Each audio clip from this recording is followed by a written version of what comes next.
कुठे आंदोलन तर कुठे यशाला गवसणी. जामखेड तालुक्यात काय घडतंय पाहुयात 5 मोठ्या बातम्या अवघ्या काही सेकंदात. नमस्कार, आपण पाहत आहात जामखेड टाइम्स. अरणगावच्या लेकाची गगनभरारी. हेल्परचा मुलगा झाला IPS. UPSC परीक्षेत निखिल तांबेने मारली बाजी.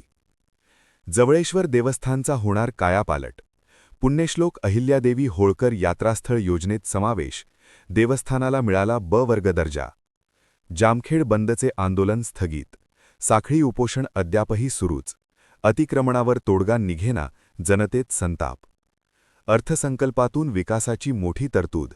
दिघोळ माळेवाडी मार्गावरील पुलासाठी तब्बल 8 कोटींचा निधी मंजूर. जामखेड गोळीबार प्रकरणातील मोठी अपडेट. जखमी गुंड सागर मोहोळकरवर शस्त्रक्रिया. शरीरातून 2 गोळ्या काढल्या, 4 अजूनही शरीरातच.